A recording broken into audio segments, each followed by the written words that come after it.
Hey everyone, this is Leonard Lee, Executive Analyst at NextCurve, and welcome to this little vignette that I'm cutting here at RSAC Conference 2026. So I have Raj Chopra, who is SVP and the Chief Product Officer of Cisco Security. That's right. So this is basically your show, right? This is our show. I stand on the shoulders of an incredible team that is doing a lot of work. It is an honor to represent their work. So it takes a team. One of the things that I'd like to start off our conversation with is this growing specter of shadow AI, right? Especially now that everyone's getting excited about agentic AI. They're looking at bringing that into their organizations in some form. G2 was up on stage, the keynote stage, and one of the big themes that Cisco is going forth with this year is the enablement of the agentic workforce. But obviously, you know, one of the things that we're hearing at the conference is this concern about threat actors using the same tools, right? Absolutely. And so that makes the concerns about security and the ability to deliver, let's call it enterprise grade or enterprise safe agentic AI or agentic workforces probably more challenging. So I'd love to hear your thoughts on that, but then also what's Cisco bringing to the table this year to make the agentic workforce safe and secure? I think the pace of change, the compression of how many things are happening in a very, very short period of time is what makes it even more remarkable. IT used to be purchased by companies and then the users would experience, and then it became where users were bringing in technology into the organization. And this is exactly what is happening. All of us individually found so much good use out of these tools. People were like, why wouldn't I use this tool, right? Because it was helpful. Anything before 2022 is, by the way, dinosaur, right? The world only is living in the technology unleashed since November 2022. We are gaining so much of this productivity boost in our general lives that not bringing it to our professional lives just seems like weird. We may call it shadow, but I much rather the industry sort of came around to beneficial AI and things that are not as beneficial, because AI is going to be everywhere. There is no shadow. It is everywhere. Now, the effort that you have now is to get that visibility and observability so that nothing is in the shadows. Correct. The first one is to go to the obvious sort of repositories where agents, the so-called beneficial AI, the ones that are meant to be used more broadly, that you can recruit those into your own full-fledged sort of phalanx of where these agents are. We have a phalanx of integrations with all of the major sort of hosting providers. It's never done, like there is always something new. But we can pull information together from all of these places. In addition, there are other heuristic techniques that we used. Remember in the days of the botnet, you can't ask a botnet, are you a bot? Right? You can't say, okay, here's a CAPTCHA or whatever. But there are heuristic methods that you apply to identify whether this is just a script that is being called or it is an agent. And the key part of an agent are three elements in my mind. One is that it has memory, as in it remembers. The second is context. What's the world that it's working on so that it can react appropriately.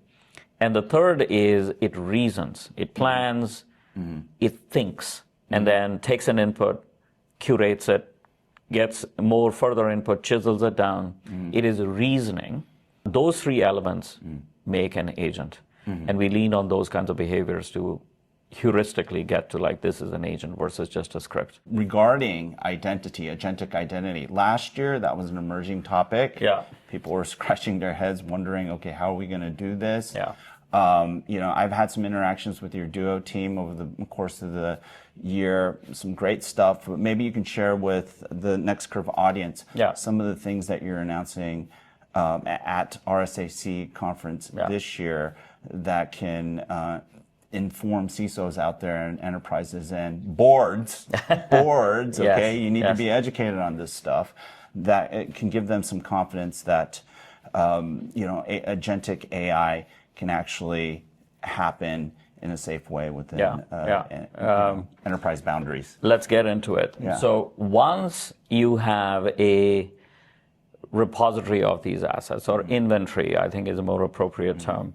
So now that you have these agents in your environment, you're not going to just let them run amok, right? Absolutely. So you have to do a posture check of these agents. In the modern world, that is called red teaming. We do algorithmically red teaming for every agent that we have inventoried before it can start interacting in the environment. That's just good practices brought into the agentic world. But doing it in a manner that is fluid, that is natural for it to be done. The third part, if they pass muster from the red teaming, is then to give it a new identity, mint a new identity. These agents might run for 5 seconds, they might run for 5 minutes, they might run for 5 days, but they're ephemeral. Now, they will come and go. One wants these identities to be durable, so you can categorize them, you can classify what kinds of things that they're doing. Why? If you ask an enterprise, they don't manage one URL at a time in their environment. It's too many. We are not going to manage 100 billion agents, one agent at a time. There needs to be categorization. And that categorization in due time is going to become very important as a means for you to express your policy in your environment. We're looking at a future of where security policy is going to become much more complex than what we've dealt with before. It would be simpler to express the intent, but the vocabulary will be rich. You should be able to specify the intent of your policy. I'm going to give you a super simple example. I have printers in the office. Printers should only directly talk to a print server, period.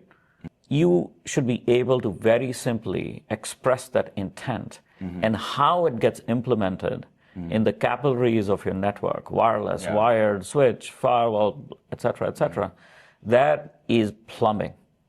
And so to be able to express that policy simply and ensure that it is effectively enforced on the infrastructure that you have, that's the combination that you're looking for. Right? That's where this authentication, where you're minting a new identity, keeping it around durably, so you can reason with it, you can categorize, you can classify, over a period of time build facets that can be expressed in the policy construct, is how we are going to start to manage some of the basic policies around agents going forward. The next step after that is very crucial, which is like, okay, I've given you an identity, I've made sure you're fit for purpose. Now I need to make sure that I can express what is it that you can do as an authorization. And this is probably one of the most crucial things, because agents only become useful when they take on agency. They take on the responsibility of doing whatever is needed. And what that means is that you have to have access to a lot of systems.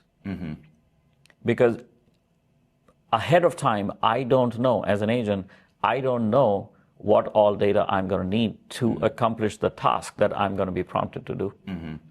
So this is the stuff that we're working with standards bodies, working on these projects called macaroon and biscuits and wafers. These are actual name of projects, like after cookies and browsers, right? Where we have these self-attenuating scope, so that the scope that you've given, when the agent calls the next tool over, it gets trimmed.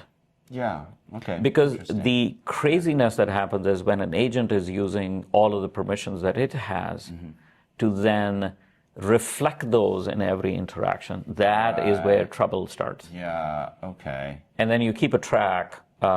It is like there is an audit, if you will, of all of the attenuation, the scope trimming that has been done, so that these things don't go off the rails, so to speak. The examples that you're providing, in my mind, just triggers even more questions. Yeah, right, about absolutely. and some of the challenges that enterprises and companies like solution providers like Cisco will have in the journey going forward. Yeah. I mean, I think, in my view, this is still a very early phase of agentic security and agentic safety. And so, but it is encouraging to hear what Cisco is doing to actually create that foundation, because it's without that foundation, you just simply can't have safety. Yeah, around this, and right? we are learning this together, right? Yeah. I have that level of humility to know that there is no ivory tower somebody can sit in and pontificate. Yeah. This is how you're going to do it. Right. Again, because it is all happening in such short time, there is not. Speed. Yes, because there is no time to really come up with the lived experience of best practices. Yeah. Right? We're taking elements that we know that work and work well, and then adapt to the new things that were not there. So, for example, you're probably sick of seeing as many people as you've seen over the last 72 hours. I love it. Yeah, okay. I love it. I love all of you. You may do, say, seriously. hypothetically, let's pick on me. Let's pick on me. You are going to the agents are coming to you. Every surface area that you and I interact with today is going to be agentic. It already is, but you prompt your browser, to book me a vacation within 1 hour travel, someplace that has a biking trail and I can relax and not too hot and blah, blah, blah. You and I on a browser would go to Google and say, hey, what's the weather here or there? Yeah. The agent looks for that MCP server, asks for the same thing. Right. MCP server says, great. Please give me read access to your files. You're like, what? I'm asking you for weather and you're asking me for file access? Like, that's bananas. But remember, these agents don't have any judgment, right? Yeah. They're all task-oriented. Have you ever had an interaction with an agent or an LLM that said, I don't know? No, but... They all know. They all know, apparently. Right? Yeah, but see, this is what I call it. It's called the illusion of judgment, right? This is where you then need semantic inspection, not syntactical, but semantic inspection, which says, I'm asking you for a weather forecast, and you're asking me for access to my files. Like, this is not even in the same zip code. Like, it needs to be, at least the prompt and the inference need to be in conjunction to accomplish a certain task. Yeah. Hey, everyone. I hope you enjoyed this conversation. I found it very enlightening. He's probably sorry that he did this, because now I have 1,000 questions instead of just 100. But thank you so much for this opportunity to chat with you. Reporting live from RSAC Conference 2026, Leonard Lee, Executive Analyst at NextCurve, with Raj Chopra, SVP and Chief Product Officer of Cisco Security. Yep. So thank you so much. Thank you, Leonard.